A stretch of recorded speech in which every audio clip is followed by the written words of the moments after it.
moving into the topic for today, and which is about choosing arrogance versus humility. Well, now that you all know me and know how arrogant I am, what would you choose? Would you choose to be arrogant or would you choose to be humble? As I understand, why choose between one or the other? Why choose between one or the other at all? Because both are us only. If I am Shiva, then who am I not? And so, just to address why is it that we fault those people who seem arrogant to us? What is it that we are experiencing when we come across arrogant people? What is our conditioning when we come across arrogant people? What do we think about them when we talk to them and somebody is showing off? Well, we think low of them.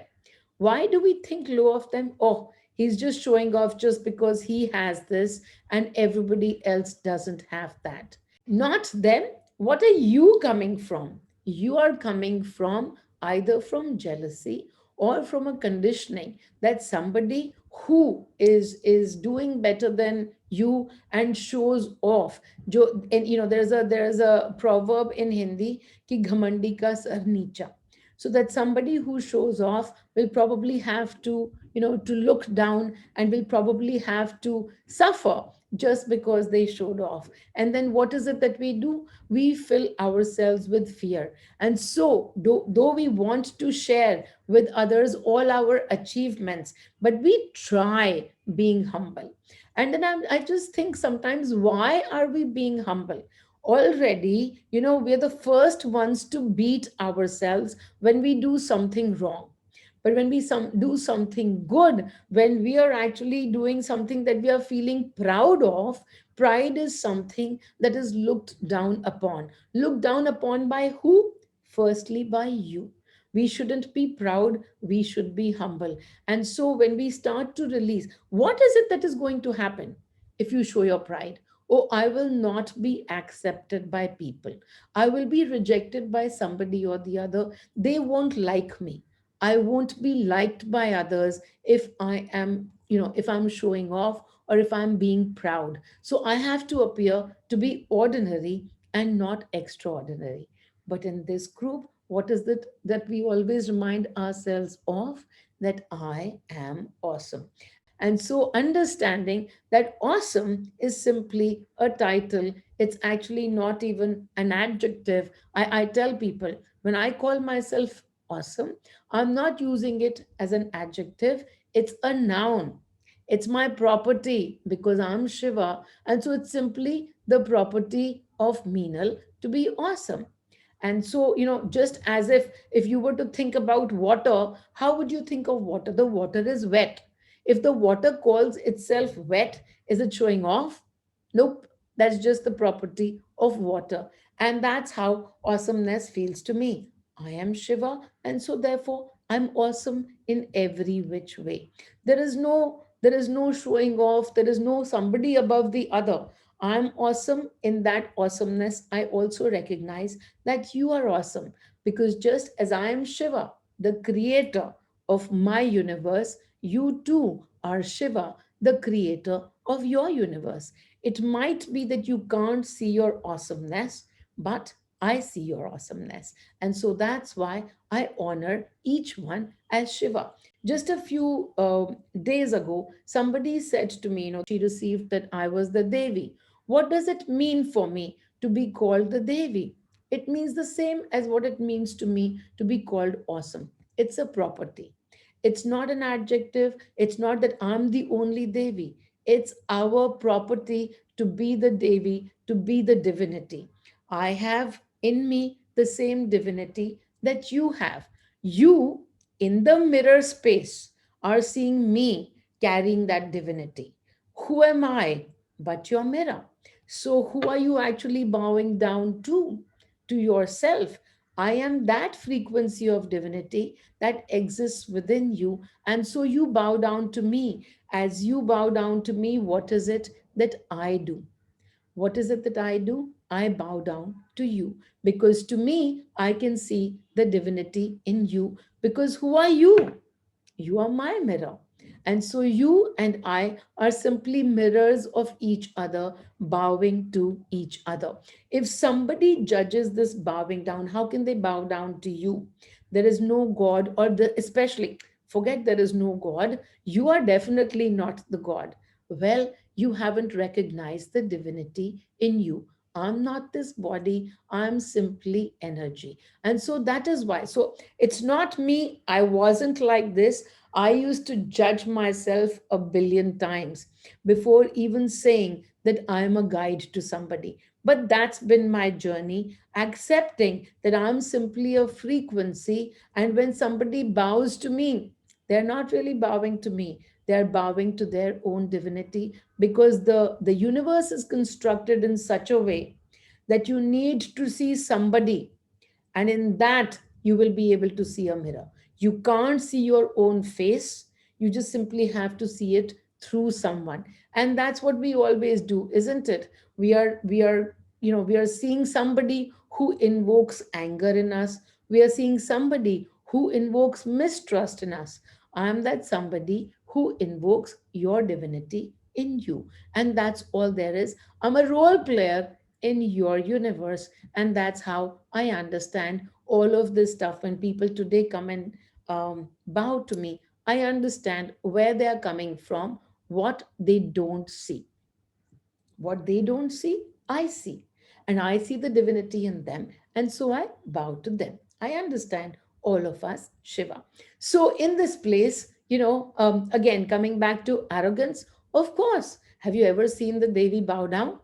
Well, maybe, but even then, she remains the Devi. So, arrogance she is? Absolutely. And as she bows down, does she lose the Devi property? Absolutely not. Whether she bows down, whether she's running from somebody, there was, we hear stories about how the Devi used to run from the Asura or Mahishasur or somebody. But even as she is running from somewhere or the other, she still remains the Devi. That's the story. And so understanding that you all too, you are simply in that space where you can be both. Even as you are arrogant, even as you are humble, in both of those places, you are still Shiva, you are still Devi, you are still the divinity. That's the important point, to recognize it at all times. All too often, we put too much of importance on the name or the body. This body, this name, this is not us. This body, this name are the experiencers of energy. But all too often, we get stuck on preserving a name.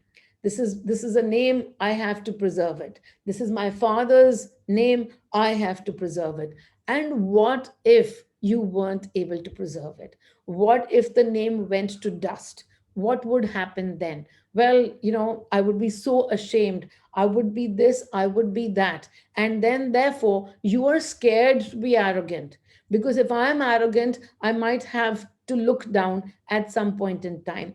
Well, be arrogant today or look down today, but don't give up your self love for yourself. And that's the only message. Through many different ways, when we look underneath why we don't want to be arrogant or why we are scared of showing off, there are also fears underneath.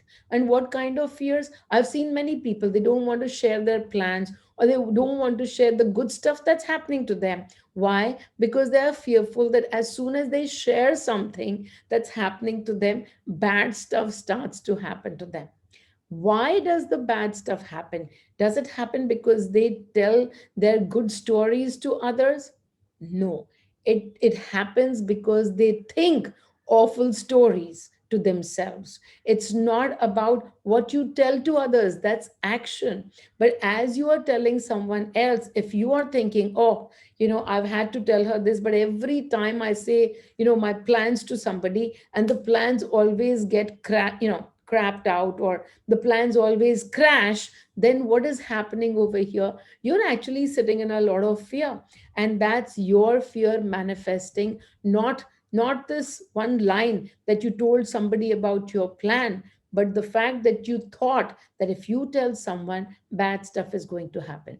It's your thought that is manifesting, not your speech, not your words. And so always paying attention to, as you are being arrogant, as you are being humble, what is the thought behind both of these? There is no choice to be made, simply flow. When you're feeling proud of something, if you've done something wonderful and you want the world to know about it, why aren't you telling people? Just go into that and take a look. Is it fear of being judged? Is it fear that somebody will crash your plans? Is it that you will not be accepted by your colleagues or by your friends because now you are outshining them? What are all of these? Just simply fears. If in arrogance and you are judging people who are arrogant, then look within. Because if somebody is being arrogant and you are being jealous, then you have to look within. Oh, they shouldn't be behaving like this. They shouldn't be. Why would somebody say this? Why would somebody show off? Then look within. If you are feeling jealous, if you are feeling jealous, then the work is not on them, that they shouldn't be showing off. The work is on you, that you shouldn't be in separation. When somebody is in jealousy, they are in separation. As they come into oneness, what happens? They actually become a part of that joy that the other person is experiencing, and they don't have to experience, separation anymore. They don't have to be jealous that I don't have this. They can be part of the same experience. In the morning, I spoke a story of my jealousy, and I'm going to talk about that again. Um, just because, just to let you know, when people say, "Oh, you wouldn't be going through this emotion, would you?" And I say, no, everybody goes through every frequency. The whole point is that it's not that we won't go through frequencies and emotions. It's just that when you go through the frequency and emotion, are you able to catch yourself, and how quickly you're able to catch yourself, whether you're coming from oneness or you're coming from separation.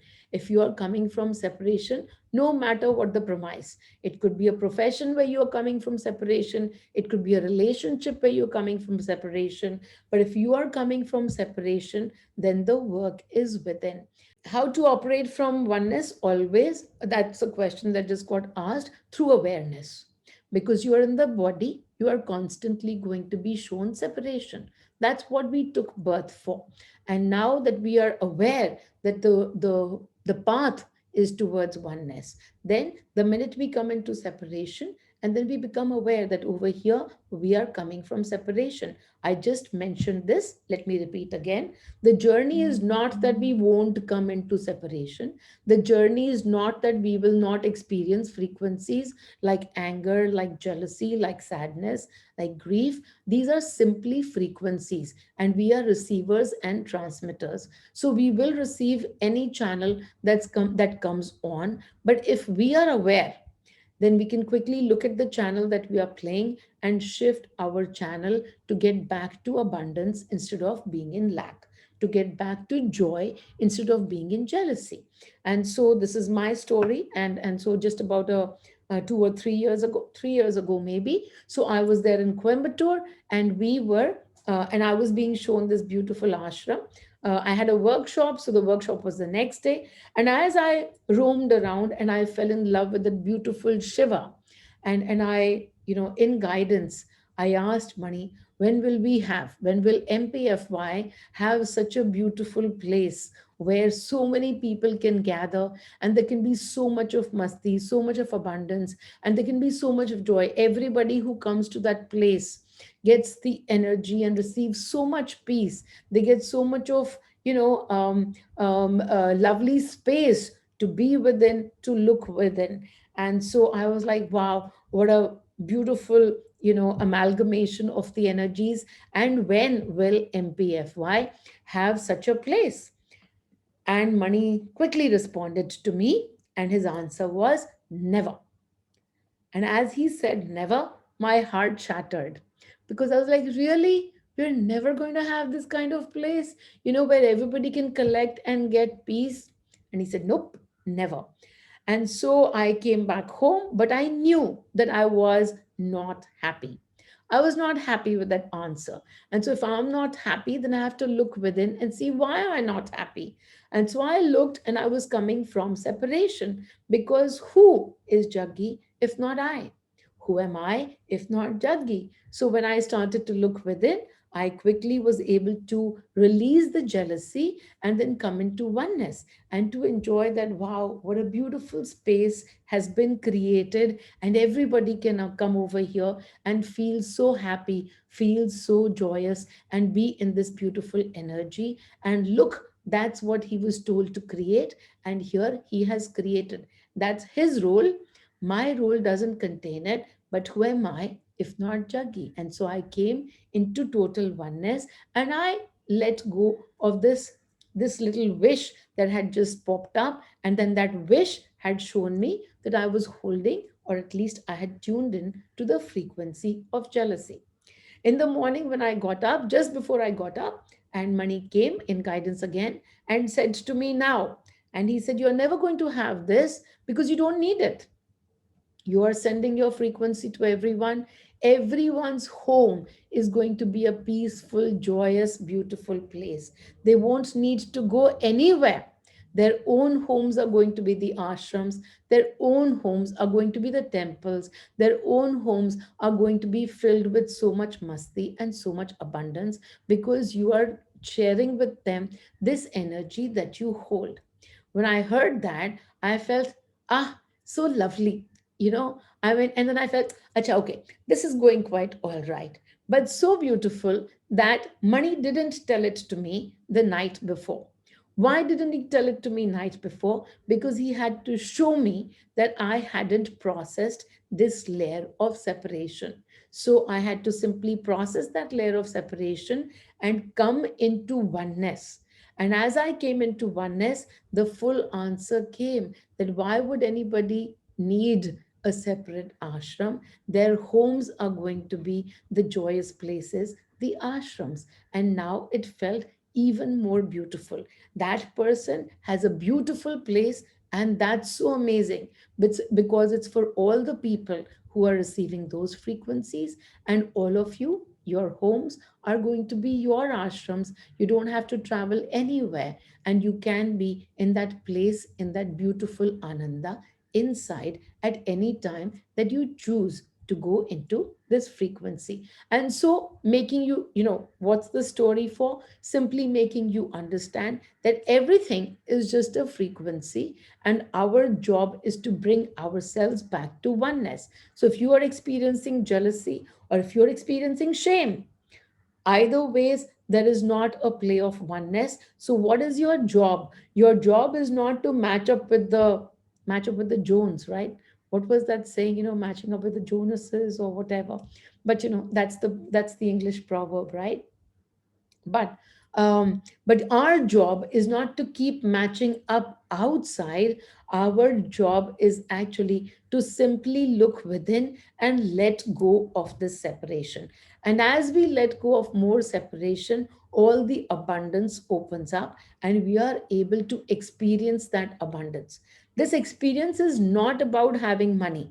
I know so many people, who come to my workshops, and especially the 30-day program, and they ask that we don't have money, and can you spend the 12,000 rupees, can you give us a sponsored seat? And I know that they have the money, and it's not my job to judge. I simply don't judge, because yes, they might have the money, but what are they doing? They're just feeling poor. They come from lack. It's not about money. They come from lack, and my job is to bring them into abundance. My job is not to remind them, hey, excuse me, you have money. Because I understand that money or no money is not about abundance. Abundance is only about knowing. It's knowing that I am taken care of. Okay, hello everybody. And now we move on to the meditation. Meditation. So, everybody, just take a deep breath in and relax. Just relax. And as you take this next deep breath in, and with consciousness, Simply let out all your thoughts and become blank. All thoughts out, nothing in your mind. Complete blankness in this moment. And as you're completely blank, put out your hands as you receive this new energy from Meenal. Taking energy from Meenal and increasing the intensity, breathing through the mouth and out through the mouth.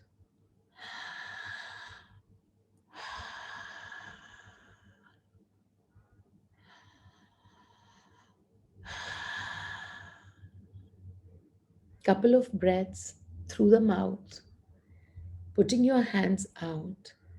You might feel some vibrations in your hands, or you might experience something in your heart. Just simply allow. Allow. And if there are any thoughts at this point in time, just letting go. Not holding on to anything. Just simply breathing in Meenal energy, breathing out Meenal energy. This energy that is filled with abundance and filled with joy. Simply breathe in, and now normal breathing. And as you take the next normal breath, in your visions, look who's here. It's Shiva or whoever your favorite fellow is. It could be Mani, it could be Buddha, it could be Meenal, whoever it is, your favorite fellow that's here in front of you right now. And look what he's saying to you. He puts out his hand and he says, okay, now I want all of your money. I want all of your money.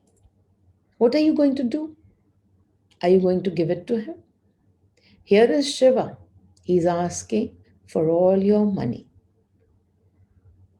And you think about it and you give it to him.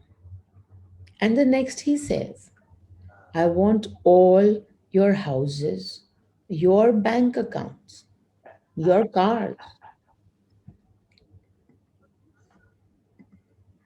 I want everything that you own, your jewelry. Give it to me. Just simply hand it over. Look within and see, are you able to give it to him with joy? If not, why not? So, for the moment, simply hand over. Hand over everything that you have. What if he takes everything and doesn't give it back to you? What if he takes everything that you have collected so far and he doesn't give it back to you? What if all of that is lost in the next moment? Look within, and if there is any fear, watch that fear, observe that fear. And now Shiva says to me, he says to you, give me that fear as well. Give it to me. Give me your fears. All your fears, give to me. And so you happily hand him all the fears. And now he says, hand over everything. Your children, hand over to me. Your spouses, hand over to me. Your grandchildren, your parents, your brothers and your sisters, your friends and family. I want everything. Just give them to me. Give them to me. Look, you are doing that. You are giving over everyone to Shiva. And as you keep doing that, observe yourself. You will find that you are feeling lighter and lighter.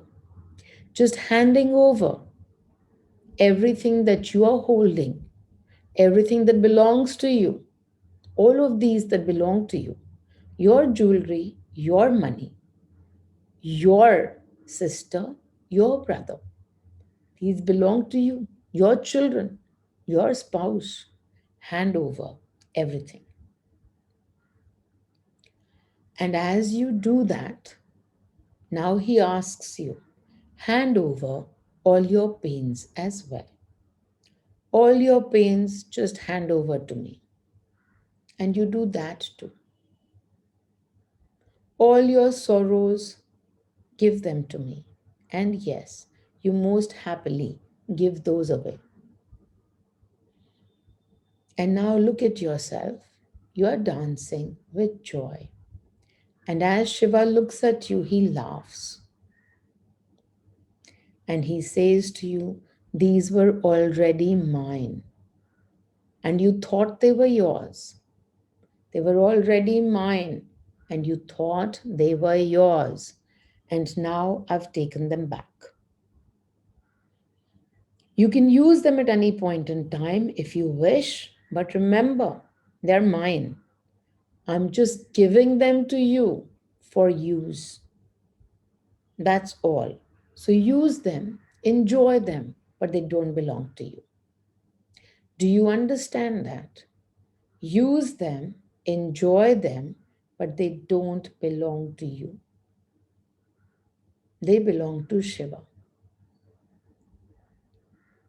In this moment, handing over everything to him and just watching yourself empty, empty, empty of pain, empty of joy, even just empty.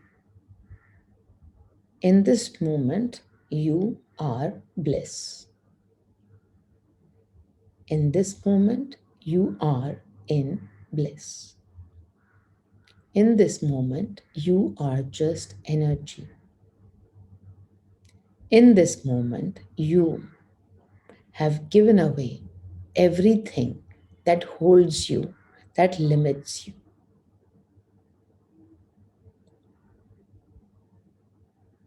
Enjoy this moment of freedom.